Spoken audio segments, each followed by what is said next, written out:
Hi, welcome. Enjoy the content, subscribe, and turn on notifications. Michael arrived at the cafe 15 minutes early. He walked in, chose a table near the window, ordered a plain coffee, and stared out at the street like someone searching for something long lost. His expression was calm, but his eyes carried the mark of years of carefully hidden pain.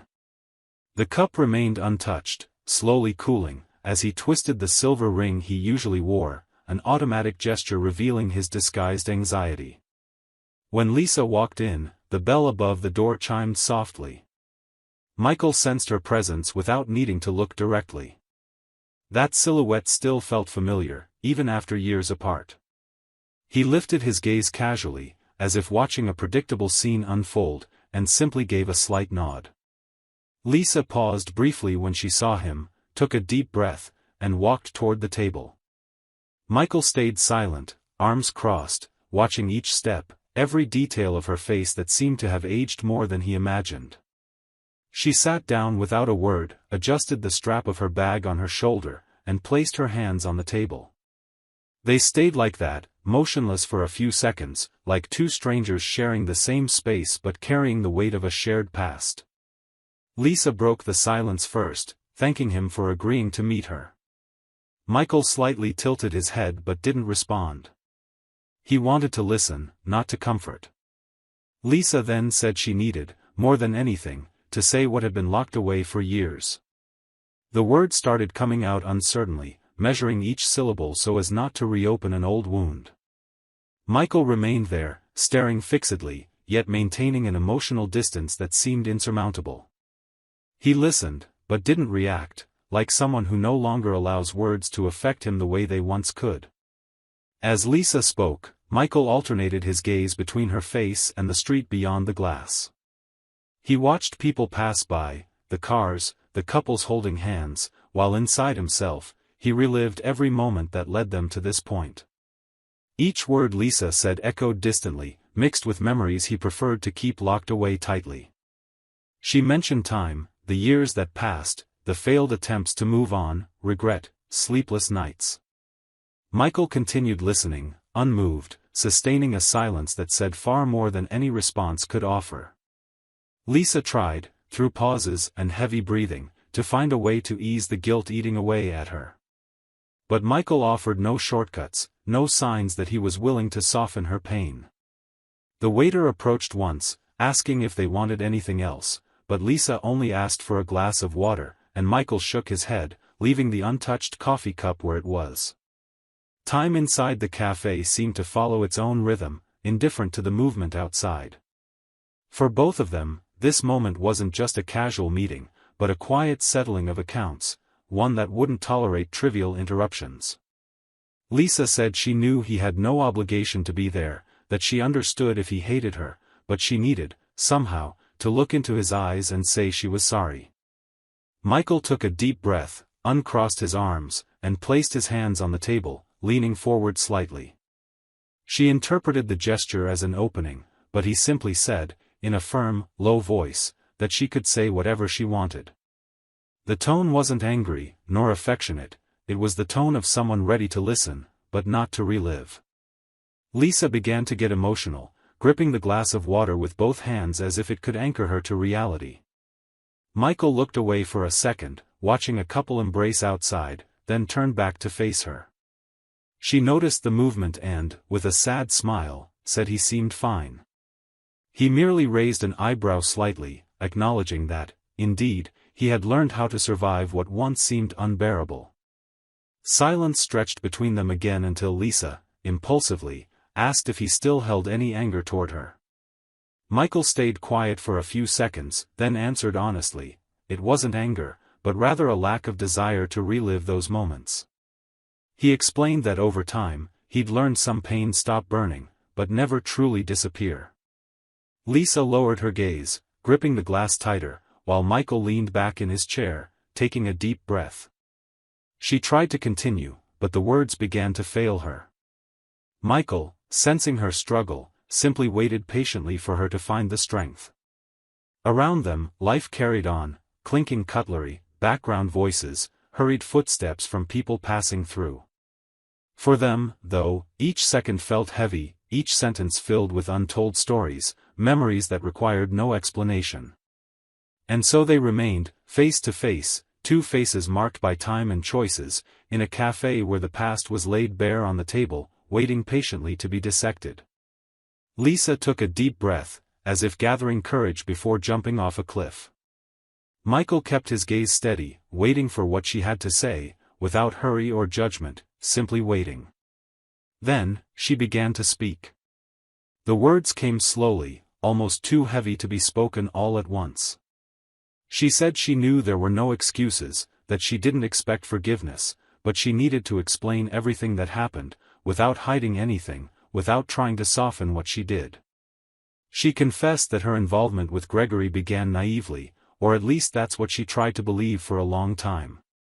She explained that at the company where she worked, she spent a lot of time with him on projects, meetings, short trips. At first, he was just a coworker, someone who shared small jokes about everyday life or office blunders. But gradually, she realized those conversations became highlights of her routine, a quiet relief from monotony and emotional exhaustion she hadn't even noticed building up. Michael continued listening without interrupting, his expression unreadable, as if he already knew most of this story but wanted to see how honest she would be. Lisa talked about how, over the years, she felt invisible within her own marriage. She said it wasn't his fault or hers, but a slow, silent erosion neither of them knew how to name or confront. Gregory appeared as a dangerous distraction, a man who knew exactly what she wanted to hear at the moment her self-esteem was too fragile to resist. She went on, explaining that it all began with late-night messages. Innocent comments, invitations for quick coffees, chance encounters after work. She swore that, at first, she never thought it would go beyond that, believing it was just a light friendship, something that could make her feel more alive. But as months passed, she realized she was getting more involved. She started looking forward to his good morning texts, their talks about books, movies, things she and Michael hadn't shared in a long time. Michael showed no reaction, just listened, while Lisa unraveled the sequence of events like pulling on a thread that couldn't be stopped anymore. She told him the first kiss happened after a company event when everyone else had left and they were alone in the parking lot. She said it was quick, almost mechanical, but enough to break the last barrier between them. After that day, she started making excuses to stay late at work, eat lunch out, travel for business when often there was no real need. Lisa paused for a second, wiped her face as if trying to push away a painful memory, and continued.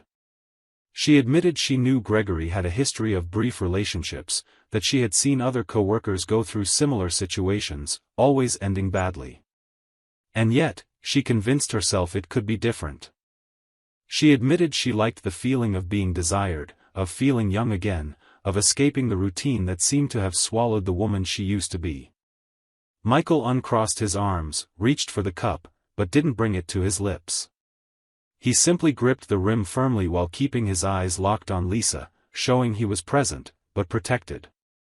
Lisa then revealed the affair lasted almost a full year, a year in which she lived divided between the official life with the husband she had known for decades and secret meetings with Gregory, always surrounded by guilt and excitement. Her voice cracked at times, but she didn't stop, as if needing to empty herself completely. She said that in the last months of the affair, she started noticing Gregory didn't care as much anymore, that to him, it had just been another fling, easily discarded. Still, she stayed trapped, unable to break free, perhaps out of fear of facing what she had done or because she didn't know how to undo the mess she had created. Lisa looked directly at Michael and said the affair ended the worst possible way, with him catching them in their own house. She described how she would never forget the look on his face that day, a mix of pain, fury, and disbelief, something she had never managed to erase from her memory. She said in that moment, she knew she had destroyed not only the marriage but also the image he had of her, and maybe even her own view of herself. Michael shifted for the first time, adjusting his posture as if this had touched a sensitive spot. Lisa noticed and stayed silent for a few seconds before continuing. She said that from that day forward, everything fell apart quickly. He asked her to leave, and she did, with just a few clothes and no resistance. She admitted she deserved that ending, deserved every consequence, but the regret kept growing silently and relentlessly day after day. While speaking, Lisa squeezed the glass of water harder, as if that could stop tears from falling. Michael kept his expression closed but breathed more heavily, as if fighting to maintain control. She then said she spent years trying to understand how she allowed it to happen, how she risked a history built over so many years for something so fleeting, so fragile. Finally, she stated she didn't want to justify, only to tell the truth, because she knew he deserved to hear it, deserved to know she took full responsibility for the end of their marriage. Michael remained still, just staring at her face, as if needing time to process each word, each detail that, although already known, now sounded more real, rawer, more final than ever before. Lisa took another deep breath, like someone finishing a long, painful confession, and then fell silent, waiting for the reaction Michael so far seemed unwilling to give. Michael stayed seated, motionless, while Lisa remained quiet, eyes teary and breathing uneven. The weight of her words still seemed to hang between them like thick fog refusing to lift. He leaned slightly back and crossed his arms again, as if needing a physical barrier to protect the emotional fortress he had built over the last several years. Lisa watched him, waiting for some sign, some clearer reaction, but Michael maintained that same steady gaze, someone who had learned to live with pain transformed into scar tissue. Unable to bear the silence any longer, she resumed speaking, trying to explain what happened after she left the house the day he kicked her out without looking back. She said that when she closed the door behind her, it felt like she had left behind not just a home, but also a part of herself she had never been able to recover. She spent weeks at a friend's house, then rented a small apartment and tried to rebuild her routine, but every action felt mechanical, as if living on autopilot. She tried filling the emptiness with work, courses, new hobbies, but nothing was enough to drown out the regret that settled permanently. Lisa confessed that, for a while, she even tried dating, casual encounters, attempts to believe she could be happy with someone else. But every time she looked at someone, she ended up thinking of Michael, the little things he used to do that she hadn't even noticed at the time but now, in absence, took on huge proportions. She said only then did she understand how important he really was, how foolish she had been to think she could find outside the home what had always been within reach, but which she had failed to appreciate. Michael listened in silence, without sudden movements, just keeping his steady gaze on her. Lisa continued, saying loneliness had become a daily companion. Despite still being attractive, sociable, and professionally successful, she realized she carried an emptiness no one could fill. Nights once shared with someone who knew every detail of her life became marked by silence and constant reminders of what she had lost. Business trips became more frequent, but also more empty.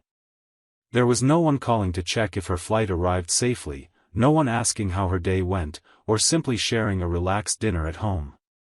As she spoke, Michael fidgeted with the ring he still kept in his pocket, a habit he had never managed to break, even though he hadn't worn it in years. He thought about his own journey after the separation. Unlike Lisa, he didn't isolate himself. Upon realizing he was alone, he decided, for the first time in his life, to allow himself to live differently. He started accepting invitations to gatherings, visiting places he had previously declined out of convenience. He rediscovered old hobbies and surprised himself by realizing that, even past 50, he could still build new stories. He had a few relationships, some brief, others lasting months, but all helped show him that life existed beyond the marriage he had once believed was his only path to happiness. He learned to value his own company, to no longer depend on someone else's validation to feel whole. This transformation became clear to him now, sitting across from Lisa. He was a different man, someone who had survived the worst and rebuilt himself. Lisa looked at him with a mixture of sadness and hope, as if still believing it might be possible to recover what was lost. She said she knew the years couldn't return, but she believed maybe they could try again, start differently, more maturely, more consciously. Michael took a deep breath, placed his hands on the table, and leaned slightly forward, looking directly into her eyes. For a moment, Lisa seemed to hold her breath, waiting for his response. Then, calmly and firmly, he said no. Not angrily, not bitterly, but with the calmness of someone who knows exactly what he wants and, more importantly, what he no longer wants in his life. He explained that despite everything they had been through, some choices are final and produce consequences that can't simply be ignored.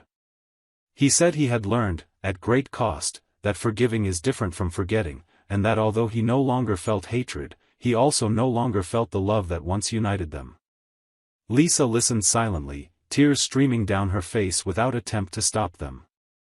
He continued, saying he sincerely wished her happiness, peace, but that for him, that chapter was already closed. There was no room to restart a relationship so deeply broken. Lisa tried to argue, asking if he couldn't at least think it over, reflect on it, but Michael gently shook his head and said it wouldn't matter. He had already reflected for 5 years, and if he were willing to return, he would have done so before. She then brought her hands to her face, took a deep breath, and after a few seconds, slowly stood up. Michael followed her movement, also stood, but remained still, watching as she picked up her bag, adjusted her hair, and, with a sad look, simply said, "I'm sorry, truly." Michael responded with a subtle nod and stayed there, standing, as she walked toward the door, leaving the cafe the same way she entered, slowly, as if carrying the weight of every choice she had made. He stayed there for a few more minutes, motionless, gazing out the window at the street. There was no more anger, no desire for revenge. Just the realization that life goes on, even when everything seems to fall apart. He grabbed his wallet, paid the bill, and left the cafe, as if finally having put behind him a painful but necessary chapter of his own story. Michael walked down the sidewalk with firm steps, feeling a strange sense of relief after that conversation he had imagined for years as an emotional explosion but which, in reality, had been calm, controlled, and definitive. The weight he had carried on his shoulders for so long seemed, at last, to have been left on that table beside the forgotten coffee cup. He turned the corner and crossed the street, heading toward the parking lot where his car waited. Before even reaching the vehicle, he heard his name called, that sweet, familiar intonation he instantly recognized. He smiled without hesitation and turned to see Claire approaching, wrapping him in a warm hug like a safe refuge. Claire, the woman he met 2 years ago at a literature conference, had entered his life unexpectedly during a time when he believed he had already experienced everything love could offer. She also carried deep scars. She had lost her husband in an accident and since then lived with the same emotional caution he knew too well. They started talking about books, then about life, and gradually their meetings became more frequent, more intimate, until, without realizing it, they were together in almost every moment time allowed. She held his hand firmly and asked how the meeting went. Michael looked at her with the calm gaze of someone who had finally made peace with the past and replied that it was necessary, but that his life was exactly where it should be, right here, next to her. Claire smiled in her quiet way, without asking for more details, because she knew how to respect silences and boundaries each still had. They got in the car and drove together to their favorite small restaurant, a simple place where they could talk about everything and laugh at life's little things without the weight of old stories. During dinner, Michael realized how Claire made him feel light, secure, whole. It was different from anything he had ever experienced before, not because it was more intense, but because it didn't carry the same suffocating expectations of a love that needed to prove itself every day. With her, love was natural, flowed effortlessly, without the need for grand gestures, it simply existed. Sitting at the table, listening to Claire talk about the book she was reading, he realized he had truly moved past the past. Not because he had erased what happened, but because he had learned to live with it as part of his story, without letting it define who he was or who he could become. After dinner, they walked to the park next to the restaurant, as they always did when the weather allowed. Claire rested her arm on his, and they walked in silence, just listening to the sounds around them and feeling each other's presence. Michael looked at her and smiled, thinking about how life has a curious way of surprising you precisely when you least expect it. For so long, he had believed he would never trust again, love again, open up again, and now here he was, fully committed, building a new story he hadn't even imagined. Claire stopped and, with that look that always disarmed him, asked if he really wanted to set the wedding date for next month, as they had briefly discussed days earlier. Michael let out a light laugh, kissed her forehead, and said yes. There was no reason to delay something so clearly right for both of them. She smiled and squeezed his hand, continuing the walk, while he thought about how, although some choices are irreversible, life always offers new paths. The next morning, they woke up together, as they did almost every day, and Michael prepared breakfast while Claire read messages on her phone. When she asked about weekend plans, he suggested a short trip to the countryside house they had recently rented, a place they liked to visit to escape everything. Claire agreed, and before leaving for work, she hugged Michael tightly, as if knowing this moment represented something greater than just a routine gesture. As she walked out the door, he stood still for a few seconds, looking at the empty room, but this time without feeling any emptiness inside. He walked over to the bookshelf, grabbed one of his favorite books, and sat down to read, with the calmness of someone who finally understands that the past may shape who we are, but doesn't dictate who we choose to be from this point forward. So, without grand declarations, without exaggerated promises, Michael continued living, aware that some wounds remain, but that true love always finds a way to be reborn. Suspicious of your wife or daughter-in-law? Don't go through what we saw in the video. Check the link in the comments and get the ebook with valuable tips and investigator-approved sites to clear your doubts. Thank you for watching the video. If you enjoyed it, don't forget to subscribe to the channel and turn on notifications so you won't miss any updates. See you next time.